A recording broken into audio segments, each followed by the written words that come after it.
Magruder. I'm a 4-star crown here with Purium. Welcome, everybody. A lot of smiling faces this morning. So I'm going to tell you a little bit about the next speaker that we have coming up, who happens to be my wife. And so I got to tell you, she's the most passionate person I know when it comes to helping people see their potential, seeing what they could be. And there's team members that have affectionately nicknamed her Mom. Now, I don't call her that, but that actually stands for mentor of many. And that's truly the case with her. And so we're going to learn a few things from her today, one of which is, why do we need to be a coach and mentor in the first place? And who should we be spending our time with?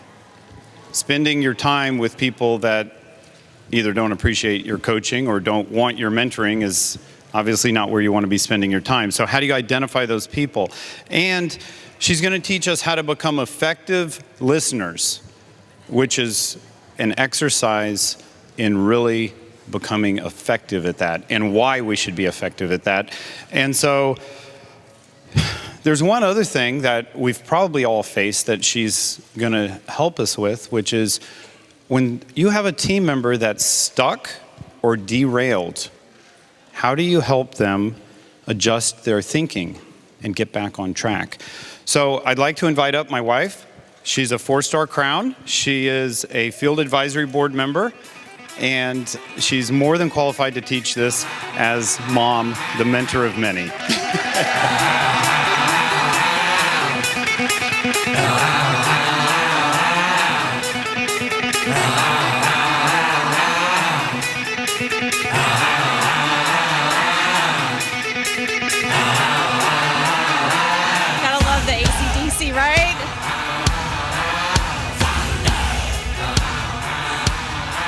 Okay, so I think if you're in this room, you probably know what a mentor is, but we're going to go over the definition a little bit. It's a wise, trusted counselor or teacher, an influential senior sponsor or supporter. It's someone who's probably been where you want to go, and they've experienced that journey, and they're going to help you. They're going to take you under their wing and help you get there.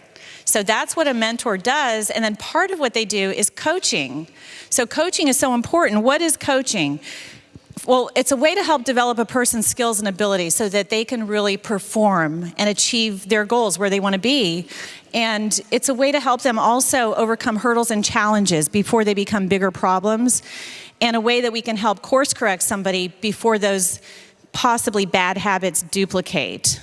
Because we know this is a business of duplication, and it goes both ways. It can duplicate good or bad, and it'll duplicate all the way down the line.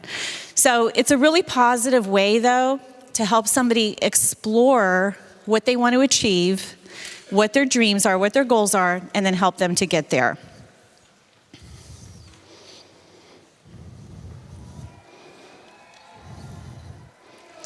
So what's the first thing we need to do? Well, first, we need to look in the mirror, right? We need to make sure that we are setting the example that we want duplicated. We've got to model the behavior. That's what, again, people are going to copy. We're setting the pattern for them.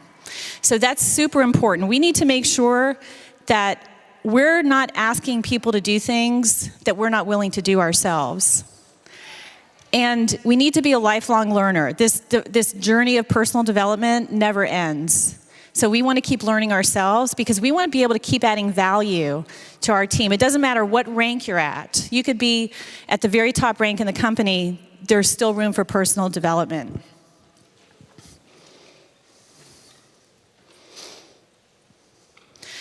So why is it so important to be a coach and a mentor in this business? I think sometimes people come in and they think, all I got to do is sign up a bunch of people and then sit back because that residual income is going to come pouring in. And we may have people on our team, and we all do. We have people who are awesome enrollers, and they might enroll 30 people their first month. But if they don't take the time to develop these people and work with them and coach them, they're going to end up with nothing in a couple months. It's going to be a one-shot deal. So the basis of this business is relationships. It's getting to know people. It's helping them achieve what they want, not what we want. And we're going to talk a little bit about that. And in order to have beach money that we all want residual income, we want ultimately passive residual income.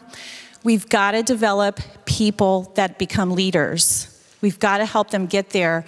And that's what's going to give us stability in our business. And the only way you get leaders is by working with people and coaching them.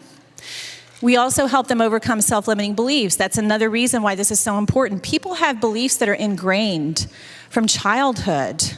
Events that happened in their childhood are still with them. They're still telling these same stories. The definition, I'm sure you've all heard this, of insanity is doing the same thing over and over again and expecting a different result. And that's what a lot of people do because these are so ingrained in them. So we want to help them overcome self-limiting beliefs, help them stretch themselves, and help them see through the clutter of all this. We're on the outside looking in, so we're much more objective.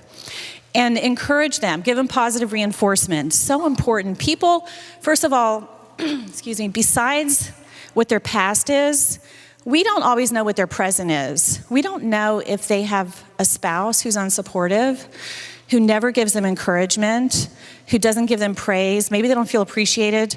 When we can see the potential in someone, which they often do not see in themselves, because again, we're objective. People tend to be critical of themselves.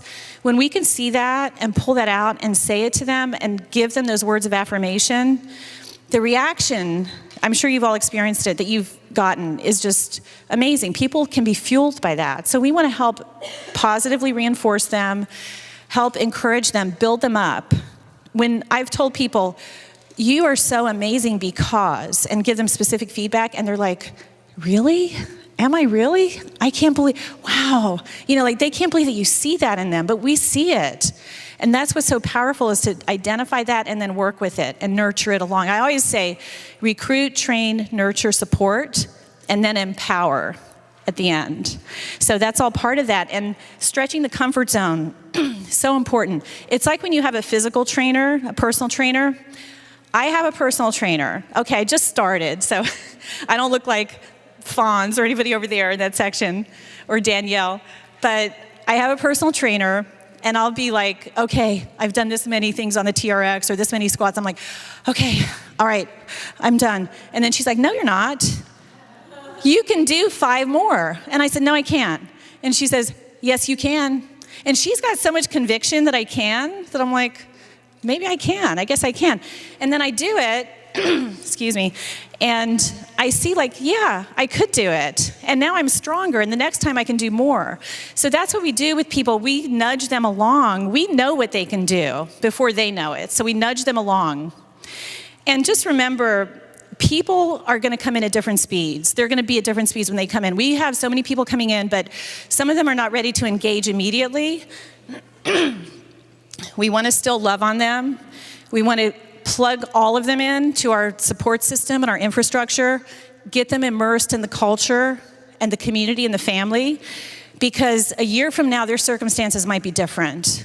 But the people that raise their hand and they want to run with us now, we're going to run with them. And that's where we're going to end up spending the majority of our time. But we're always going to keep circling back and still nurturing along the other people.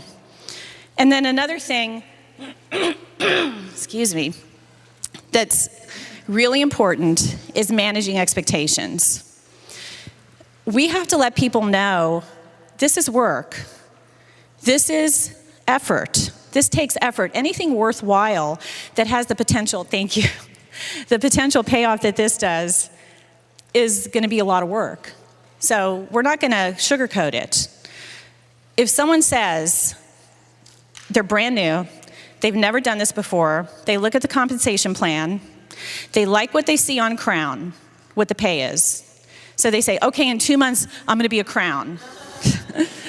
I've had people say that. I'm sure you have too. We better darn well tell them what that looks like. Okay, this is what's involved for you to become a Crown in 2 months. Because we're also going to become their strategist, and we need to make sure that their business plan is in integrity with their goals. Otherwise, they're not going to get to their goal, And it's all part of managing expectations. They're going to be very disappointed. And discouragement runs rampant in this industry. It's so easy for people to get discouraged.